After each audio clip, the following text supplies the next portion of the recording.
This channel does not promote any violent, harmful, or illegal activities. All content provided by this channel is meant for an educational purpose only. মন জুৰুৱা এটি খবৰ এই খবৰ viral হৈ পৰিছে social মিডিয়াত মানৱতাৰ নিদৰ্শন দাঙি ধৰিছে এজন আইএছ বিষয়াই ইয়াৰ বাবে আমি 20 বছৰ পিছুৱাই যাব লাগিব 2004 চনৰ ভয়ংকৰ সুনামিৰ কথা কেতিয়াও কোনেও পাহৰিব নোৱাৰে এই সুনামিত তামিলনাডুৰ এটা অঞ্চলত প্ৰাণহানি হৈছিল প্ৰায় 6000 লোকৰ ভাৰত মহাসাগৰৰ বিধ্বংসী সুনামিয়ে তামিলনাডুৰ নাগাপট্টিনম জিলাত বিধ্বংসী ৰূপ ধাৰণ কৰিছিল এই দুৰ্যোগৰ মাজতে সেই সময়ৰ নাগাপট্টিনম জিলাৰ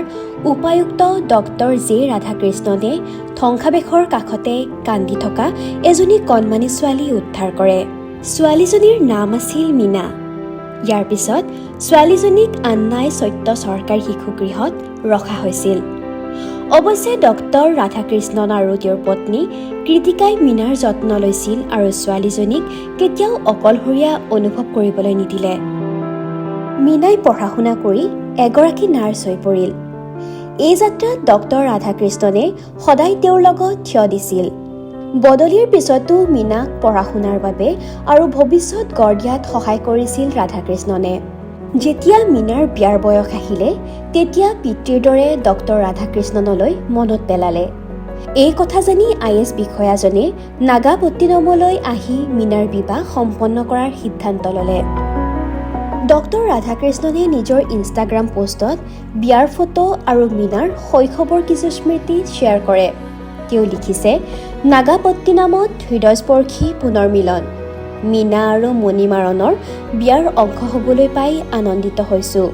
সুনামিৰ পিছত নাগাপট্টিনমৰ শিশুসকলৰ সৈতে আমাৰ যাত্ৰা সদায় আশাৰে ভৰা আছিল তেওঁলোকে পঢ়ি শুনি আগুৱাই গৈ সুন্দৰ জীৱন গঢ়ি তোলা দেখি মোৰ আনন্দৰ চকুলো বৈ আহিছে এই পোষ্টটোৱে মানুহৰ হৃদয় জয় কৰাৰ লগতে হাজাৰ হাজাৰ ব্যৱহাৰকাৰীয়ে তেওঁৰ মানৱতাক প্ৰণাম জনায়